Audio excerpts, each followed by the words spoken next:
What's the deal with a ketogenic diet and athletic performance?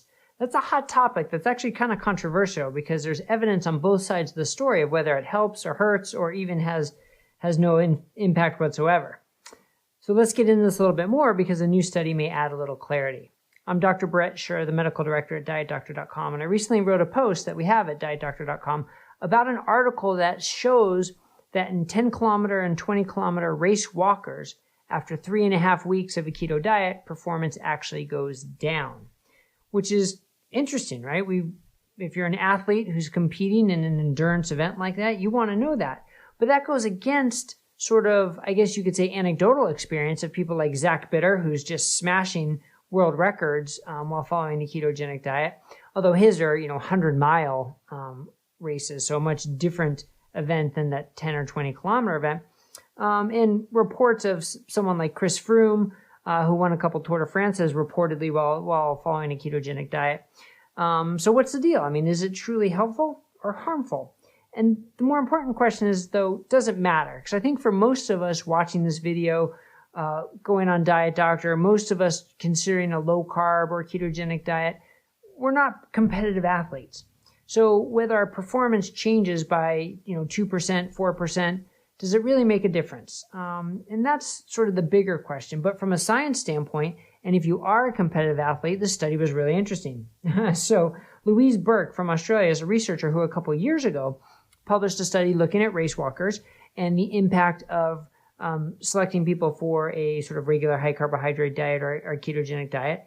And she found that the people on the ketogenic diet dramatically increased their fatty acid oxidation, their ability to burn fat for fuel, which makes total sense, but at a higher cost, that it required more oxygen to do so, and their race times actually went down. Well, there was quite a bit of pushback against this article about sort of the methods she used, how she designed the trial, and what outcomes she measured and how she measured them. So to her credit, she said, okay, let's do it again. And confirmation studies are so important in the medical literature. They're often not done because they're not as sexy as sort of an original finding, and they're harder to get published also. But confirmation studies are so important. So to her credit, she said, let's do it again. And she set out to address a lot of the controversy from the first study. And what did she find this time? The exact same thing. So it was 3.5 weeks of a ketogenic diet, and then competing in a 10K race, and then later a 20K race.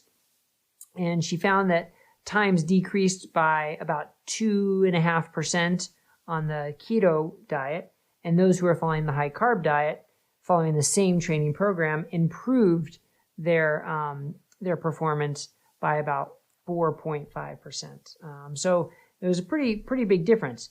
Now, a big difference if you are a competitive athlete who just changed your diet 3.5 weeks ago to a ketogenic diet. All right, so that's the caveat of any trial like this, is there's a specific protocol that was followed, and that's what it applies to. Would this apply to a competitive athlete who's been ketogenic for years? That's unknown. But if you look at doctors Finney and Volek, who basically know more about this than anybody in terms of the low-carb world, they've often said it can take up to 6 months to fully adapt athletically to a ketogenic diet. Now, that's not based on science as far as I know. I think that's mostly just based on their clinical experience. But what competitive athlete is going to have the patience to wait 6 months anyway? I mean, if your identity depends on being as fast and as competitive as possible, then having to wait 6 months or having a decrease in your performance by 2%, that's a big deal. But is that you? Does it apply for most people? I don't think so. So here's another way to look at the question. Does a potential small offset in athletic performance, is that outweighed by the potential other benefits you get from a low-carb or keto diet? For me, the answer is definitely yes. And I know for a lot of the patients I see and a lot of our visitors at Diet Doctor, the answer is yes, because we may be physically active, we may be competing with our friends, we may be competing with ourselves, but the loss of 2% of performance in light of all the benefits we can get really doesn't mean much. Look, I still like competing with my friends when I go mountain biking. I like seeing them get dusted behind me on the hills, right?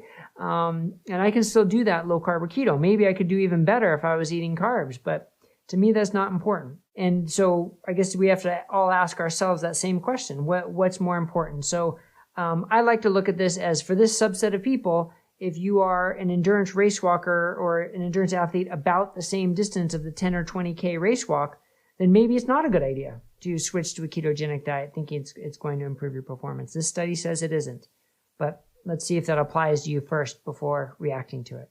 All right, I hope that made sense. You can go over to dietdoctor.com, check out the article with a link to the study to learn more. Make sure you click thumbs up if you thought this was helpful and the subscribe button so you'll get all our updates here at the Diet Doctor YouTube channel. Thanks a lot. Have a great day, everybody.